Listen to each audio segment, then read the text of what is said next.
안녕하세요. 제우의 서재 한지우입니다. 오늘은 교세라의 창립주 그리고 회장 이나모리 가주오의 인생을 바라보는 안목을 여러분들과 함께 읽어보고자 합니다. 이나모리 가주오는 제가 참 좋아하는 분, 존경하는 분이고 그분의 이야기를 이 방송에서도 몇 번쯤 나누어 드린 일이 있습니다. 교토 세라믹, 교세라의 창립자이고 우리로 치면 KT 같은 통신회사죠. KDDI를 세워서 일본 전체 2위까지 끌어올렸습니다. 그리고 나이가 80에 가까워서는 파산 직전에 일본 항공의 경영을 맡아서 불과 2년 만에 다시 완전한 흑자로 돌려놓는 말 그대로 경영의 신다운 업적을 보여줬는데요.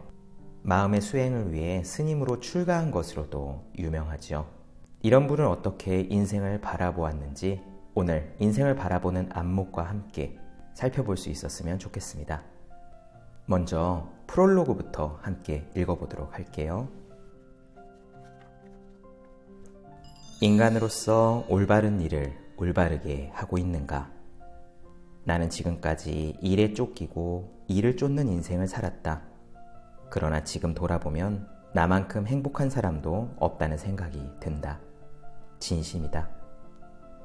사람은 어떤 사고법을 취하느냐에 따라 자신의 인생을 훌륭하게 만들 수도 완전히 망칠 수도 있다. 누구나 인생을 살면서 생각지도 못한 장애나 고난을 만나기 마련인데 그런 어려움 앞에서 어느 방향으로 나아가느냐는 온전히 자신의 사고법에 달려있다. 그리고 그 순간순간의 판단이 모여서 삶의 결과를 완전히 바꿔놓는다. 그렇다면 자신을 올바른 방향으로 이끌어줄 사고법을 확립하고 항상 그것에 기초하여 사리를 판단한다면 인생의 어떤 어려운 국면에서도 길을 잃지 않을 것이다. 항상 올바른 판단을 내림으로 당장은 막막한 듯해도 결과는 항상 훌륭할 것이 틀림없다. 한편 나만 좋으면 그만이라는 이기적인 생각을 하거나 변덕스러운 감정에 휘둘리는 등 자신을 나쁜 방향으로 이끄는 사고법에 의존하는 사람은 언제나 요동치는 자신의 마음에 휘둘려 인생까지 흔들리고 만다. 인간으로서 올바른 사고법을 갖추는 것이 우리 인생에 얼마나 큰 영향을 미칠까? 그것을 이해하기 위해 일단은 인생과 일의 결과를 나타내는 방정식을 소개하고 싶다. 나는 오랫동안 이 방정식의 값을 최대화하려고 매일 죽을 힘을 다해 일에 매진해왔다. 또 이 방정식을 통해서만 내 인생, 즉 교세라와 KDDI의 발전 그리고 일본 항공의 부활을 설명할 수 있다고 생각한다. 나의 인생 방정식은 이렇다. 인생과 일의 결과는 사고법 곱하기 열의 곱하기 능력이다. 나는 그다지 풍족하지 않은 가정에서 태어나 어린 나이에 중학교와 대학교 입학시험 그리고 취직시험에 모조리 실패했다. 어려서부터 이처럼 많은 좌절을 경험한 데다 능력도 그다지 뛰어나지 못한 내가 남들보다 더 성공하려면 어떻게 해야 할까? 나는 오랫동안 스스로에게 이 질문을 던졌다. 그리고 고민 끝에 하나의 방정식을 생각해냈다. 바로 앞에 소개한 방정식이다. 이 방정식은 능력, 열의, 사고법이라는 세 개의 변수로 이루어진다. 여기서 능력이란 지능뿐만 아니라 운동신경이나 건강 같은 신체적 능력까지 포함한 개념으로 대부분 타고난 재능과 체질에 좌우된다. 이 능력을 개인에 따라 0점부터 100점까지의 점수로 나타낸다면 어떻게 될까? 머리도 나쁘고 운동신경도 없는 사람이 0점이라고 하면 운동신경도 발달하고 건강한 데다가 학교 성적까지 뛰어난 사람은 100점일 것이다. 이 능력에 열의를 곱한다. 열의는 다른 말로 노력인데 이건 역시 개인차가 있으므로 0점부터 100점까지의 점수로 표시할 수 있다. 인생과 일에 열정을 불태우며 최선을 다해 열심히 노력하는 사람이 100점이라면 의욕도 없고 패기도 없으며 무기력해서 매사에 노력하지 않는 사람은 0점이 될 것이다. 이 열의는 능력과 달리 자신의 의지로 향상시킬 수 있다. 그래서 나는 일단 다른 사람보다 더 많이 노력하기로 했다. 능력은 별 볼 일 없지만 열이 많은 누구에게도 뒤지지 않을 만큼 뜨겁게 불태우자고 생각했다. 좋은 머리를 믿고 노력하지 않는 사람보다 자신의 능력이 부족함을 깨닫고 열정적으로 노력하는 사람이 훨씬 더 좋은 결과를 얻을 것이라고 믿었기 때문이다. 여기에 마지막으로 사고법을 곱한다. 사고법은 사상, 철학으로 바꿔 말할 수도 있다. 혹은 신념이나 이념이라고 할 수도 있을 것이다. 인생관, 인간성, 사고방식 또는 인간으로서 삶의 자세라고 해도 좋을 것이다. 나는 그런 것을 다 합해서 사고법이라고 칭한다. 내가 만든 인생 방정식에서 결과값을 크게 좌우하는 가장 중요한 변수가 바로 이 사고법이다. 왜냐하면 앞에서 말한 능력과 열의의 점수는 0점에서 100점까지지만 나쁜 사고법과 좋은 사고법의 점수는 마이너스 100점에서 플러스 100점까지로 그 범위가 훨씬 넓기 때문이다. 재능이 아무리 뛰어나고 일을 아무리 열심히 해도, 즉 능력과 열의의 점수가 아무리 높아도 사고법이 마이너스라면 인생의 결과도 꼼짝없이 마이너스가 되고 만다. 세상에는 자신의 인생이 잘 풀리지 않는 이유를 오로지 외부에서 찾으며 핑계와 불평불만을 일삼는 사람들이 있다. 그들은 남을 시기하고 세상을 원망하며 착실한 삶의 가치를 부정한다. 그런 사고법을 갖고 살면 인생의 결과는 오로지 마이너스가 될 뿐이다. 심지어 능력이 뛰어나고 열의가 강할수록 부정적인 결과도 점점 커진다. 사실 아주 어릴 때는 타고난 능력 차이가 결정적인 것처럼 보인다. 하지만 인생은 생각보다 많이 길다. 타고난 능력은 긴 인생의 성과에 별 영향을 미치지 않는다. 그러므로 능력이 모자란다고 한탄하거나 원망하거나 시기하지 말고 오직 필사적으로 노력한다면 누구나 멋진 인생을 살 수 있다. 그렇다면 플러스 사고법, 마이너스 사고법이란 과연 무엇일까? 플러스 사고법이란 정의, 공정, 공평, 노력, 정직 등의 단어로 표현되는 소박한 윤리관으로 세계 어디서나 통용되는 보편적인 가치를 말한다. 마이너스 사고법은 플러스 사고법의 반대라고 생각하면 된다. 그것을 풀어 설명하자면 다음과 같다. 플러스 사고법은 항상 적극적, 긍정적, 건설적이다. 남과 함께 일하려고 애쓰는 협조성이 있다. 성실하고 정직하고 겸허하며 무슨 일이든 노력한다. 이기적이지 않고 만족할 줄 알며 감사하는 마음이 있다. 선의로 가득하며 배려심이 있고 친절하다. 이와 반대로 마이너스 사고법은 이런 식이 될 것이다. 매사에 소극적, 부정적, 비협조적이다. 어둡고 악의가 가득하며 의도가 불량하다. 타인을 계략에 빠뜨리려고 한다. 불성실하고 거짓말하며 교만하고 게으르다. 이기적이고 탐욕스러우며 불평불만이 많다. 자신의 잘못은 제쳐둔 채 남을 원망하고 시기한다. 살다 보면 행운도 만나고 불운도 만난다. 훌륭한 인생을 원한다면 행운이든 불운이든 인생에서 일어나는 모든 일을 플러스 사고법으로 받아들여야 한다. 그러나 사람들은 막상 그런 일에 맞닥뜨렸을 때 이런 인생 철칙을 잊곤 한다. 내가 이상적으로 여기는 완전한 인간은 선한 생각에 깊이 뿌리박은 채 인간으로서의 올바른 뜻을 관철하는 사람이다. 그런 사람은 모두가 저 사람은 멋진 사람이다 라고 칭찬하고 홀딱 반할 만큼 훌륭한 인격을 지녔다. 또 능력이 뛰어날 뿐만 아니라 사람들이 자연스럽게 저 사람과 인생을 공유하고 싶다. 함께 일하고 싶다. 저 사람이 있어서 다행이다 라고 생각할 만큼 훌륭한 성품을 지닌 사람이어야 한다. 지금은 그렇지 않더라도 언젠가 그런 사람이 되고 싶다는 소망을 항상 간직하는 것이 중요하다. 그렇게 지속적으로 노력하면 누구나 훌륭한 인격을 갖출 수 있다. 원래부터 훌륭한 인격을 타고나는 사람은 없다. 사람은 평생을 사는 동안 자신의 의지와 노력으로 사고법과 인격을 연마해야 한다. 네, 그렇습니다. 지금 이나모리 가주오는 자신의 인생 방정식을 얘기했는데요. 성공이란 자신의 사고법, 그리고 열의, 능력의 곱이라고 합니다. 인생은 정말 길지요. 저는 그것을 나이가 들수록, 나이가 조금씩 먹어갈수록 느끼고 있는 것 같아요. 어린 시절에는 타고난 재능이 중요한 것 같고, 머리가 좀 좋으면 아무래도 유리할 것 같고, 그런 생각을 갖는 것이 자연스러운 듯합니다. 하지만 나이가 점점 들어갈수록 타고난 재능이나 신체 조건보다는 긍정적인 사고, 그리고 바른 사고가 중요하다는 생각을 정말로 하게 하는데요. 이나모리 가주오는 그런 점을 정말 멋진 표현으로 정리했어요. 홀딱 반할 만큼 멋진 사람이 되자. 잘생긴 사람, 성공한 사람, 돈 많은 사람이 아닙니다. 그 사람의 인격이 정말 다른 사람으로 하여금 홀딱 반할 만큼 멋진 사람이 되자. 이 정말로 아름다운 기준 아닌가요?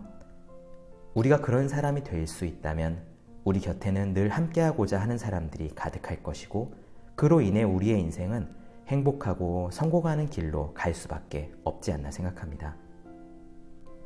그럼 이번에는 이나모리 가주오의 사고법의 핵심 부분을 나눠드리도록 하지요. 된다고 믿으면 된다라는 부분입니다. 반드시 된다고 믿으면 반드시 된다. 우선 이런 인생을 살고 싶다. 장래에 이런 사람이 되고 싶다. 회사를 이렇게 성장시키고 싶다라는 소망을 품어야 한다.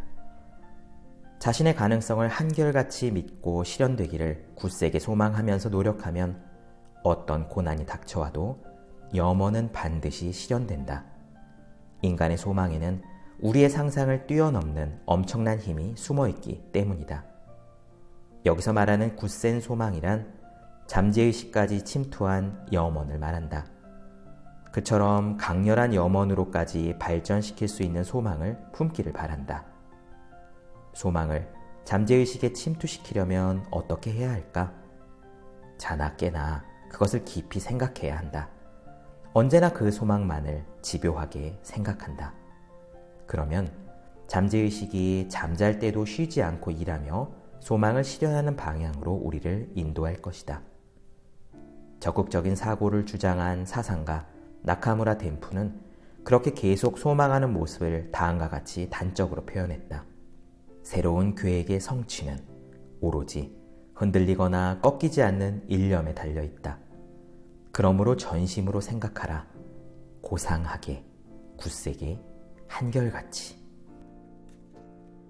대부분의 사람들은 무언가 소망하다가도 하지만 상황이 어려워져서 실현하기 힘들겠어 라며 금세 뒤로 물러나곤 한다. 그런데 이처럼 하지만이라든가 그러나 같은 걱정이 끼어드는 순간 이 소망의 힘은 사라지고 만다. 그러므로 일체의 의심을 버리고 반드시 실현될 것이라고 믿으며 굳세게 소망해야 한다. 그렇게 굳센 소망을 품고 살면 그것을 실현하기 위한 노력도 저절로 솟아난다. 교세라는 창업 당시 자본금이 겨우 300만 엔이었고 직원이 28명이었다. 정부의 정책이나 시장 상황이 조금만 불안해지거나 요동쳐도 무너지기 쉬운 작은 규모의 영세 기업이었다.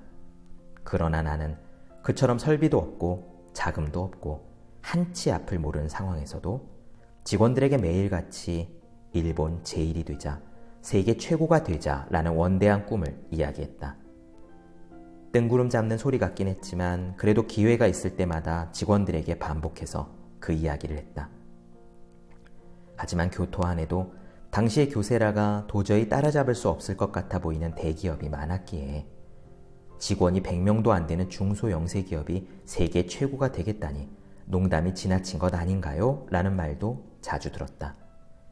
그래도 나는 멈추지 않고 내 소망을 진지하게 되풀이해서 이야기했다.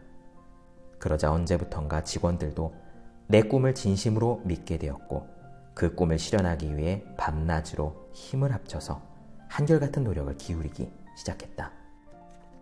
이제 교세라는 파인 세라믹 분야에서 세계 최고의 기업이 되어 매출 1조 5천억 엔을 달성할 정도로 성장했다.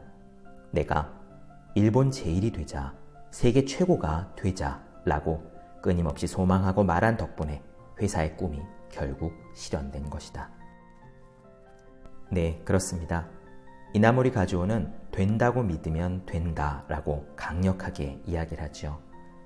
그 비결은 무엇일까요? 자신의 소망을 잠재의식 속에 심는 데 있습니다. 잠재의식 속에 심으면 그 잠재의식, 무의식으로부터 우리가 노력을 할 만한 동인이 나오고 그 노력으로 인해서 활로가 뚫린다고 하죠. 어떻게 해야 우리의 소망을 잠재의식 속에 심을 수 있을까요? 이나모리 가즈오는 그 방법도 간단히 이야기합니다. 자나깨나 생각을 거듭하면 된다는 거예요. 사실 이나모리 가즈오의 다른 책에서는 이런 구절도 나옵니다. 피가 아니라 생각이 온 몸을 돌게 하라.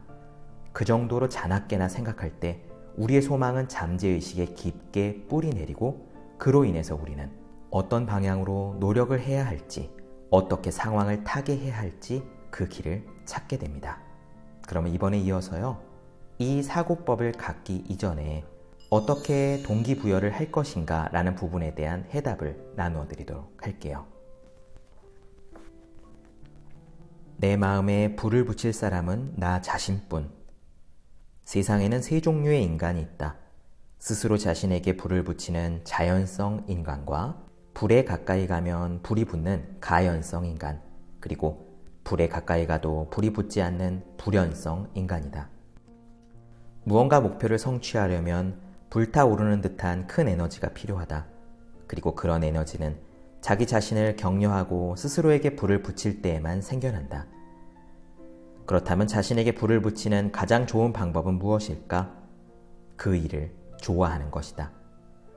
반에서 다니면 천리도 지척이다 라는 말이 있듯이 좋아하면 아무리 먼 길도 힘들게 느껴지지 않는다. 반면 싫어하면 아주 사소한 일도 힘들게 느껴진다.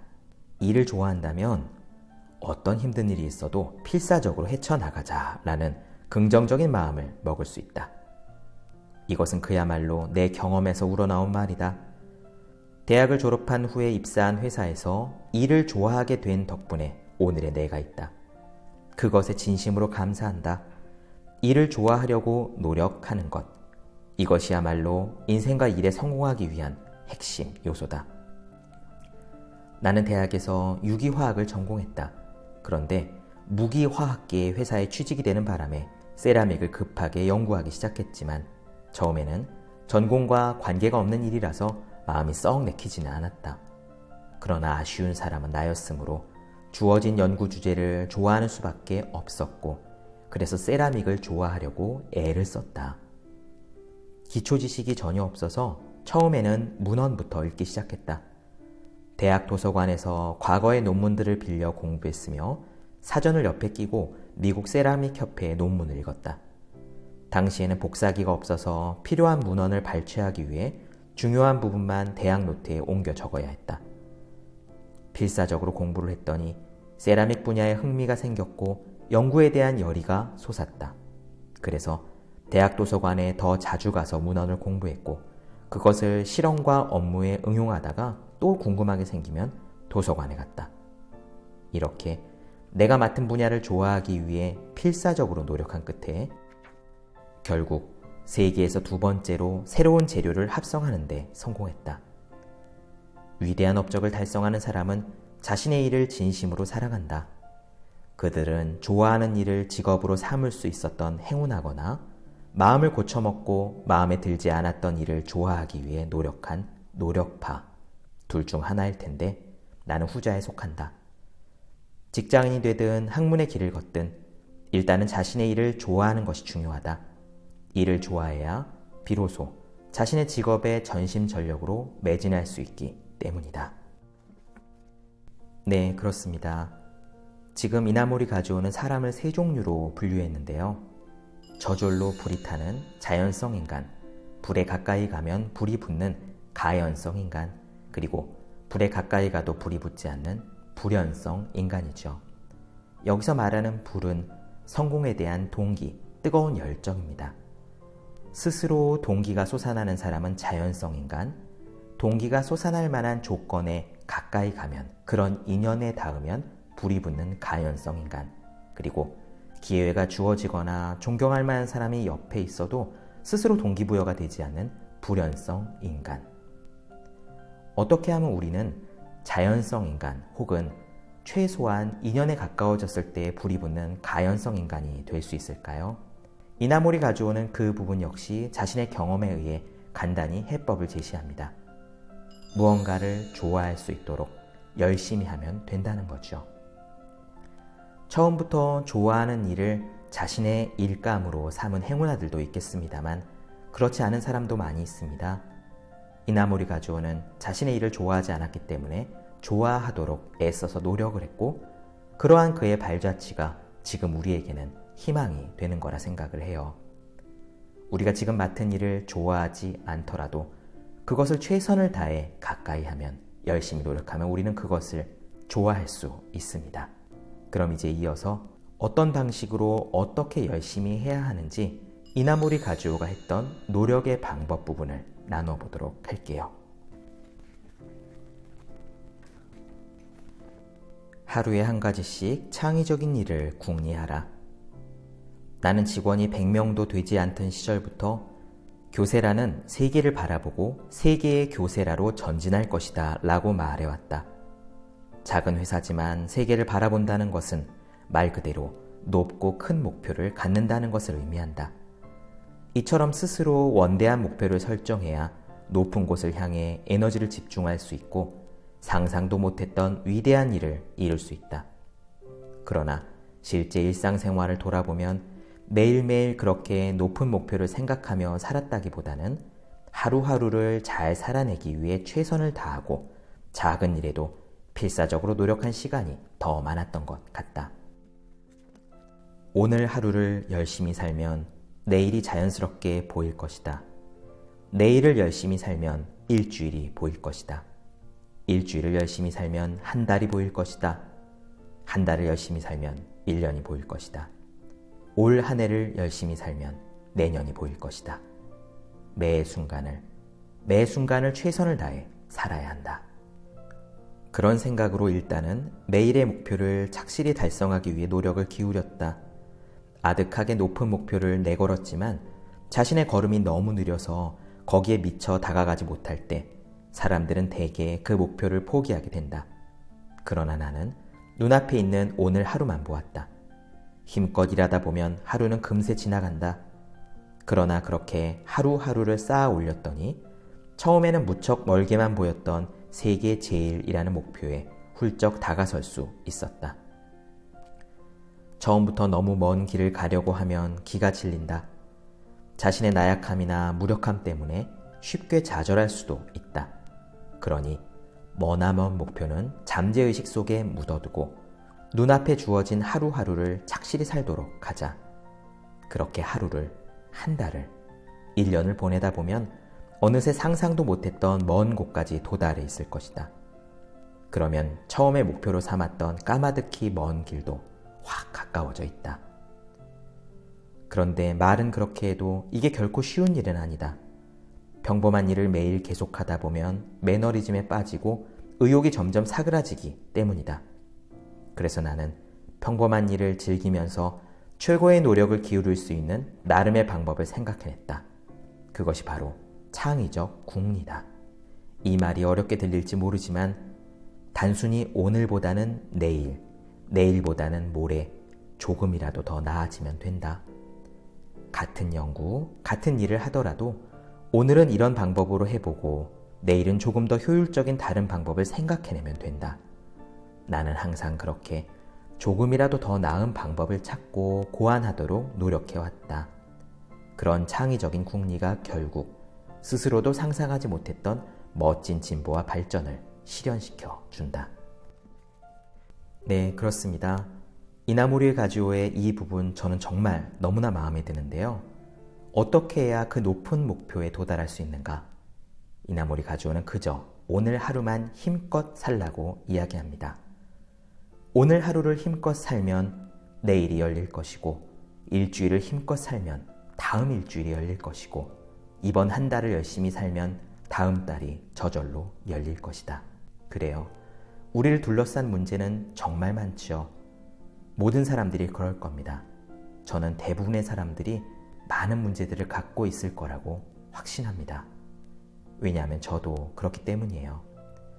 글을 쓰고 강의를 하고 예상과 결산을 세우고 내 건강관리를 해야 되고 나는 앞으로 5년 뒤, 10년 뒤 무엇을 해야 할지, 지금까지 밀린 일들, 당장 해야 할 일들, 그리고 앞으로 해야 할 일들을 생각하다 보면 머리가 지끈지끈할 정도입니다. 내가 이 일들을 다 할 수 있을까? 과연 길이 보일까? 라는 걱정을 하루에도 몇 번씩 하곤 해요. 저뿐만 아니라 모든 사람들이 다 그렇겠죠. 교세라의 회장 이나모리 가즈오도 그랬다니까 말입니다. 하지만 그에게서 벗어나는 해답은 있습니다. 우리는 눈앞의 일에만 집중하면 됩니다. 지금 하고 있는 일, 내가 지금 일하고 있는 바로 그것에 최선을 다할 때 그 순간 우리는 행복을 느끼고 마음이 평안해지고 바로 이 순간으로 인해 우리의 다음 순간이 자연스럽게 열리고 이어집니다. 실제로 이나모리 가즈오는 그 큰 기업을 경영해 가면서도요, 먼 미래 10년, 20년 뒤에 장기 목표 같은 것을 세우지 않은 것으로도 유명합니다. 세상은 끊임없이 바뀌기 때문에 우리가 10년 뒤에 뭘 하자, 20년 뒤에 어디에 가자 라는 계획을 세워봤자 그것은 그냥 페이퍼워크에 불과한 거죠. 당장 올해를 열심히 하면, 내년을 열심히 하면 우리의 미래는 우리가 생각했던 것보다, 우리가 계획했던 것보다 더 나아질 수밖에 없습니다. 이나모리 가즈오의 인생을 바라보는 안무, 가장 마지막 챕터 에필로그에서 여러분들께 꼭 나누어 드리고 싶은 부분들이 있어요. 마지막 장, 타력에 대한 부분입니다. 자력과 타력만으로는 일본 항공의 기적적인 회생 과정을 전부 설명할 수 없다. 그래서 나는 거기에 또 하나의 커다란 타력이 작용했다고 굳게 믿는다. 그것은 사람의 지식을 뛰어넘은 자연의 힘이라는 타력이다. 그게 아니었다면 동일본 대지진의 여파로 여행객이 대폭 감소하는 가운데 그와 같은 고수익을 유지할 수 없었을 것이다. 또한 불과 3년도 되지 않는 기간 내에 도쿄 증권거래소에 성공적으로 재상장하는 누구도 상상하지 못했던 기업 회생이 가능했을 리가 없다. 올바른 사고법을 갖고 죽을 힘을 다해 노력하는 우리의 모습을 보고 하늘이 손을 내밀어 준 것은 아닐까. 나는 그것을 이렇게 표현하고 싶다. 좋은 사고법은 스스로를 돕는 노력인 자력과 주위 사람들의 도움인 타력, 그리고 그것을 뛰어넘는 위대한 우주의 또 하나의 타력까지 자기 편으로 끌어들이게 만든다고 말이다. 인생을 망망대해를 떠다니는 항해에 비유한다면 우리는 우리의 생각대로 인생을 조종하기 위해서 일단은 자력을 써서 죽을 힘을 다해 배를 저어야 한다. 또한 동료들의 협력과 주위 사람들의 도움도 받아야 한다. 하지만 그것만으로는 먼 곳까지 도달할 수 없다. 배의 전진을 도와주는 타력, 즉 바람의 도움을 받아야 비로소 머나먼 망망대해로 나아가 항해할 수 있다. 세상에 자력으로만 해낼 수 있는 일은 지극히 적다. 또한 주위 사람의 도움이라는 타력으로 달성할 수 있는 일에도 한계가 있다. 위대한 일을 성취하려면 사람의 지식을 뛰어넘은 하늘의 힘, 또 하나의 타력이 있어야만 한다. 그러므로 하늘의 도움을 받기 위해 자신의 마음을 이기적인 방향에서 남을 돕겠다는 이타적인 방향으로 바꾸어야 한다. 나만 좋으면 그만이다 라는 이기심은 구멍이 숭숭 뚫린 돛과 같다. 타력의 바람이 아무리 불어도 돛에 구멍이 나 있다면 배가 결코 전진하지 못한다. 좋은 사고법으로 세상을 받아들이며 마음을 아름답게 갈고 닦는 것이야말로 타력의 바람을 받기 위해 돛을 활짝 펼치는 일일 것이다. 돛은 그 사람의 사고법이 만들어낸 마음 상태를 나타낸다. 이기적인 욕망이 아니라 남을 돕고자 하는 아름다운 마음으로 돛을 펼치면 세상 구석구석까지 불고 있는 신비하고 멋진 바람의 힘을 자연스럽게 얻을 수 있다. 네, 제우의 서재 이나모리 가주의 인생을 바라보는 안목을 오늘 나눠드렸습니다. 인간으로서 올바른 일을 올바르게 하고 있는가? 이러한 이나모리 가주의 외침이 여러분들의 삶의 이정표가 되었으면 하는 마음 간절합니다. 오늘 방송은 여기서 마칠게요. 여러분들께 방송이 도움이 되었다면 구독과 좋아요 그리고 댓글까지 부탁드리겠습니다. 저는 다음 방송에서 뵙겠습니다. 감사합니다.